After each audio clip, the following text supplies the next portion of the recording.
আমার নতুন একটি ব্লগে সবাইকে ওয়েলকাম। আশা করছি সবাই ভালো আছো। অনেক দিন পরে আবার একটা সুন্দর পুরোপুরি ভিডিও ছাড়লাম আমার রুমের। রেডি হচ্ছি, অনেক সুন্দর করে রেডি হয়ে নিয়েছি। বাজার অনেক কাছে আর গরমের মধ্যে বোরখা পরার সাহস আমার হয়নি।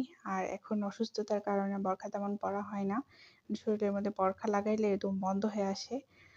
দেখো, টাকা কিন্তু বড়লোকিয়া দেখানোর জন্য বা অনেক টাকা হয়েছে বলে অনেকে আবার বলবে যে টাকা দেখানোর জন্য ভিডিও করছে। আসলে না।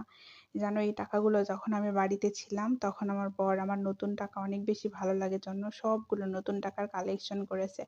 তো ভাবলাম যে যেহেতু এত সুন্দর করে এত কষ্ট করে আমার জন্য এত সুন্দর করে টাকাগুলো গুছিয়েছে, এর আগেই ভাবছিলাম একটা ভিডিও করব। তো করা হয়নি। তো আজকে যখন আমি বাহিরে যাওয়ার জন্য রেডি হয়েছি তখন টাকা নিতে যেয়ে এই টাকাগুলো আমার আর সামনে পড়ে গেল। তো ভাবলাম যে তোমাদের সাথে একটা ভিডিও শেয়ার করি। আর আমি অনেকদিন ধরে শপিং করি না, তো ভাবছিলাম যে আজকে একটু শপিং করব, তার জন্য বাহিরে যাওয়া। কিন্তু বাইরে অনেক রোদ আর গরম, সবকিছু জেনে তারপরেও বাহিরে যাচ্ছি। জানি না, কারণ এখানে আমি যেদিনই শপিং করার জন্য বাহিরে যাই আমার কোনো কিছু ভালো লাগে না। আর আমার শপিংও করা হয় না, ঘুরে চলে আসি। আজকেও যাচ্ছি, জানি না শপিং করতে পারবো কিনা, কারণ এখানকার কোনো জিনিস আমার যদিও পছন্দ হয় বা এদের দোকানদারদের সাথে কথা বলে শপিংয়ে মানে শপিং মলগুলো একদম বাজে লাগে, আমার কিছুই ভালো লাগে না। যার কারণে এখান থেকে খুব কম কেনাকাটা হয়, সব শপিং আমার শপিং মলে থেকে করা হয়।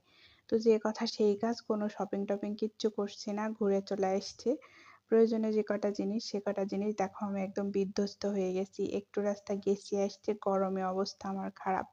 আমি তো এমনি অসুস্থ, ভাল লাগে না কোনো কিছুই। কখনো বাইরে যাইতেও বলে না বর, আমিও যাই না ইচ্ছা করে। আমার যতটুকু প্রয়োজন ততটুকু সময়ের জন্য বাহিরে যাই, আবার চলে আসি রুমে। চেষ্টা করি সবসময় একদম ফ্রেশভাবে থাকার আর একা থাকার। আমার একা থাকতে এখন খুব ভালো লাগে। যার কারণে একা থাকি। আসছি দুনিয়াতে একা, চলে যেতে একা। মানুষের সাথে এত মানে মিশা মানে মিশতে গেলেই সমস্যা।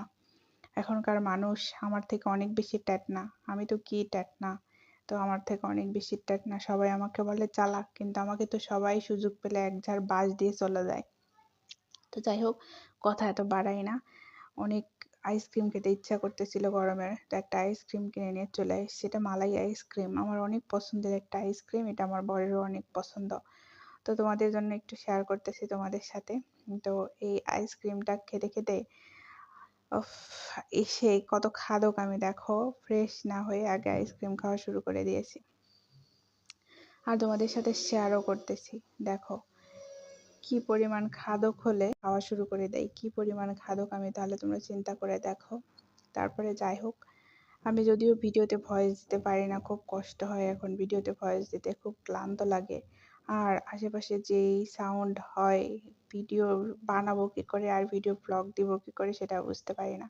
দেখো, আমি শপিং করতে যেয়ে গুঁড়া দুধ কিনে নিয়ে এসেছি। গুঁড়া দুধ খেতে আমার খুব বেশি ভালো লাগে, যার কারণে গুঁড়া দুধ কিনে নিয়ে এসেছি। ডক্টর আমাকে দুধের কোনো জিনিস খেতে নিষেধ করেছে, আর আমি দুধের জিনিস প্রতিদিন না খাইলে আমার শান্তিই লাগে না, এক কাপ চা না খাইলে আমার ভালোই লাগে না। এখানে দেখো অনেক সুন্দর সবজি, টাটকা টাটকা সবজি দেখছিলাম শপিং করতে গিয়ে। দেখো আমি পটলের শপিং করে নিয়ে আসছি, ঢেঁড়সের শপিং করে নিয়ে আসছি, কত কিছু এখানে করে নিয়ে আসছি। বাজার করতে গিয়া যখন শপিং করতে গিয়া যখন বাজার করে নিয়ে চলে আসি তখন কত ভালো লাগে বলো। আসতে লেগে দেখি খুব সুন্দর সুন্দর পটল বিক্রি করতেছে, তো মনে হলো সবজিগুলো এক্ষুন জমি থেকে তুলে নিয়ে আসছে। তো ভাবলাম যে কয়েকটা কিনে নেই। আর আমার বিল্ডিং এর ওপরে শুনতে পাচ্ছ যে কি ধাপুর ধুপুর শব্দ হচ্ছে, এই শব্দের মধ্যে কি করে আমি ভিডিওতে ভয়েস দিই, ভিডিও করে রাখি, ফোন মেমোরি ফুল হয়ে যায়, আমি ভিডিও ছাড়তে পারি না, একটা ভিডিও ছাড়তে পারি না এদের অত্যাচারে। যদিও বা ভিডিওতে ভয়েস দিতে আসি আর শুরু হয় এরকম, যদি এরকম সাউন্ড কারো ভালো না লাগে একটু অ্যাভয়েড করে নিও। তো এখানে দেখো একটা ব্রাশ কিনে নিয়ে এসেছি। অনেক দিন ধরে বরকে বলতেছি আমার একটা ব্রাশ লাগবে ব্লিচিং পরিষ্কার করার, দেয় না, তো আজকে আমি নিজেই কিনে নিয়ে এসেছি। এখানে আরেকদিন বর মিষ্টি কুমড়া কিনে নিয়ে এসেছিল। আজকে ভাবছি মিষ্টি কুমড়া দিয়ে কোনো একটা রেসিপি বানাবো, যে কথা সেই কাজ। আজকে মুরগির মাংস দিয়ে মিষ্টি কুমড়া দিয়ে রান্না করব। ওখানে দেখো পটল কি সুন্দর করে সাজ করে পটলকে সাজিয়ে গুছিয়ে দেখো চুলার মধ্যে বসিয়ে দিয়েছি। হলুদ লবণ আর মরিচ দিয়ে একটু ভেজে নিব, আমার এটা খেতে খুব বেশি ভালো লাগে। অনেকটা সুন্দর লাগতেছে না, অনেকটা সুন্দর লাগতেছে দেখতে। এটা ভাজা হয়ে গেলে যখন মশমশা করে তখন অনেক বেশি মজা লাগে এটা খাইতে। আর এদিকে দেখবে কি করতেছে জানো, এদিকে দেখো সুন্দর করে চিকেনটা ভেজে নিচ্ছি, কারণ চিকেন ভাজা হলে একটু হালকা মরিচ, লবণ, হলুদ দিয়ে একটু ভেজে নিয়ে তারপরে এটা যে কোনো তরকারির সঙ্গে রান্না করলে বা পেঁয়াজ দিয়ে ভুনা করলে অনেক বেশি মজা হয়। তো এটা ভাজার জন্য কড়াইতে দিয়ে দিয়েছি আর অল্প পরিমাণে চিকেন নিয়েছি। চিকেন ছিল ফ্রিজে আরও অনেকগুলো, কিন্তু আমি অল্প একটু নিয়েছি কারণ দুজন যাতে শেষ করতে পারি সেই পরিমাণ। কারণ বেশি করে রান্না করলে অনেক নষ্ট হয়। আর যেহেতু দুজন, বাড়িতে আমি আর মা আর এখানে বর আর আমি, দুজন মানুষের খাওয়া শেষ করতে পারা যায় না, কোনো কিছুই শুধু ফেলে দিতে হয়।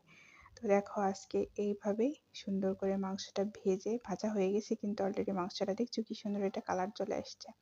এখন এটা মিষ্টি কুমড়া তেলের উপর দিয়ে একটু মশলা টশলা দিয়ে কষানোর পরে এর মধ্যে মাংসটা দিয়ে দিব। আর কি সুন্দর একটা কালার আসে, দেখবে যে কি সুন্দর কালার আসে। আর মিষ্টি কুমড়া দিয়ে যে কোনো কিছু, মাছ খাও আর মাংস খাও, যেটাই খাও এত বেশি মজাদায়ক হয় আর এত বেশি ভালো লাগে খেতে। কালারটা একবার দেখো, এরকম একটা কালার হলে কয় প্লেট ভাত খেতে পারবে সবাই একটু বলে যাবে কমেন্ট করে। তো এটাই ছিল আমার আজকের ব্লগ ভিডিও। সবাই ভালো থাকবে। আর আমার ভিডিওগুলো যদি ভালো লেগে থাকে লাইক কমেন্ট শেয়ার দিয়ে, যদিও কেউ করবে না তারপরেও বলছি, সবাই ভালো থাকবে। আল্লাহ হাফেজ।